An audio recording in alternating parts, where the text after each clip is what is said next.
Hi, today I'm at the Congaree National Park.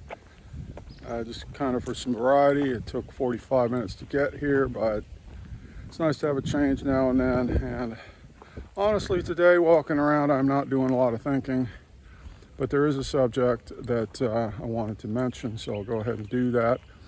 And yesterday I was thinking about things and our culture, and how I've talked before about how everything is basically completely based on money. So it puts people in a rather desperate survival situation where, if the money runs out, what are you going to do? Well, you can't buy food, you can't, whatever.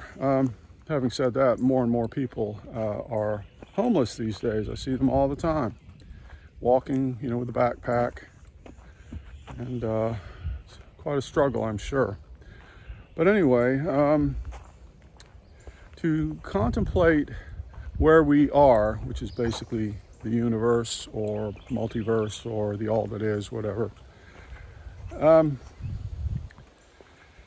term came to me that really describes where we live, and that is not the universe, but the Moneyverse. So we live in the Moneyverse, and the Moneyverse has all kinds of negative effects. Not only does it put you in a desperate survival mode, but it also camouflages reality. It has a certain sort of rule book, or gives a perspective, a false perspective, which can dominate everything else, basically. So anyway, I thought, oh heck, this is a very descriptive term, the Moneyverse. So immediately, my creative diarrhea system began thinking of using this in some way. A story perhaps for Erie magazine or something like that. And well, I better check and see if this term Moneyverse is being used already by someone. And so I did a search, and my God, what came up was mile after mile after mile of financial and investment groups and all this stuff. Which is a little crazy because the Moneyverse, being a horrible place to live, to exist, then turns up as some kind of wonderful opportunity or something like that. Oh man. So anyway, oh, butterfly, beautiful. But the Moneyverse, it's not a good place. So not sure what else I got to mention today, so I'll give it a break. Ciao. Something else I'll tack on here. It's not exactly related to the Moneyverse, but it is to the universe. And when you look at scientific study of species and evolution, we all grew up with this, textbooks in school, showing dinosaurs and showing the evolution of horses and other animals and things like that, and these long stretches of time where different species came and went. And of course, our scientific paradigm basically adopts an all-knowing position on this stuff where, okay, we know what's happening here. It's survival of the fittest. This animal is successful because it, basically is sort of a naturalistic economic system where it can survive, either defend itself from predators or be a predator or something or other. And over long periods of time, some species going extinct, like say trilobites, for example, there may not be any sort of clear explanation about why they came and went, why they lasted so long. But,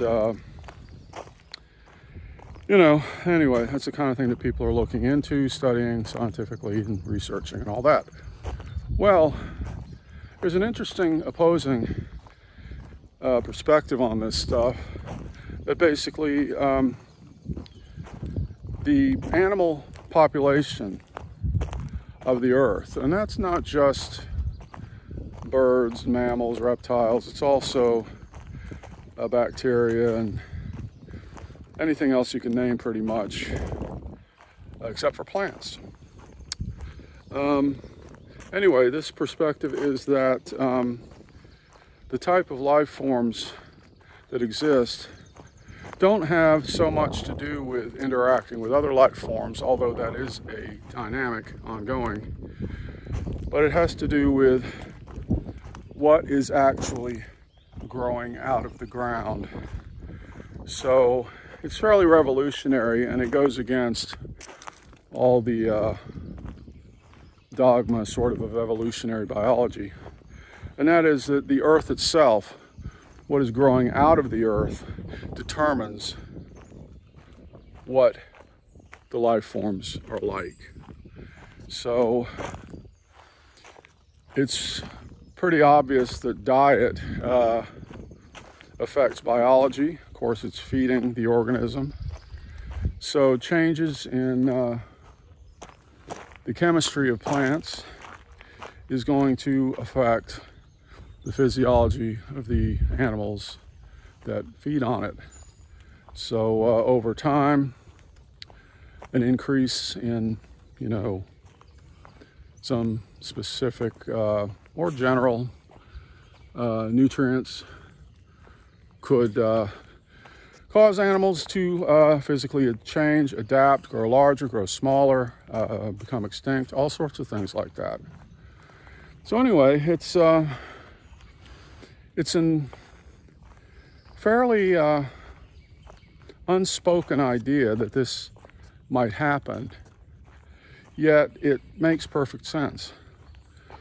It also goes along with the sort of indigenous ideas of, well, not ideas, observations of what could be called Mother Earth, that the Earth itself, you know, is the beginning of the origin of life and determines all the patterns of structure and so on.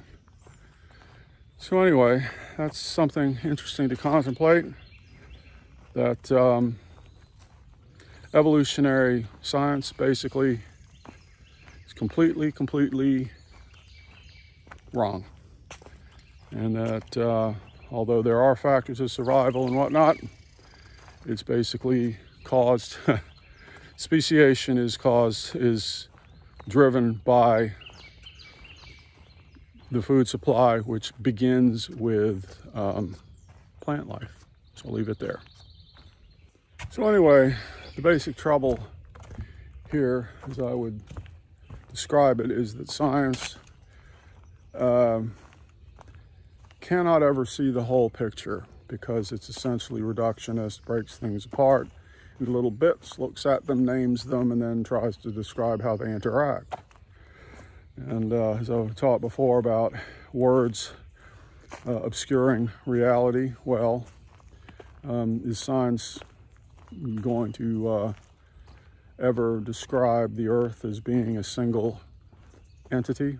Well, it might, and then it will immediately set about chopping it up into little bits and looking at all the aspects and things like that. So you might say, well, what's the harm in that? It's not made up. They are looking at real things and describing, you know, the bits and pieces. It's like, well, yeah, they are. But if you spent your whole life doing that, would that have been a life well spent? And Of course, we can all get into activities, repetitive, continuous, that keep us separated from either the universe or from other people or from emotions or from all sorts of things. And you know, a lot of scientific types that get held up as, you know, being our heroes, whether it's Carl Sagan or what's his name, the guy in the wheelchair, you know. Einstein was kind of a breed apart a bit, but anyway, if they had life to live over again,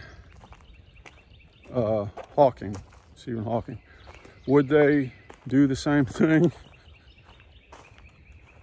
I really hope not.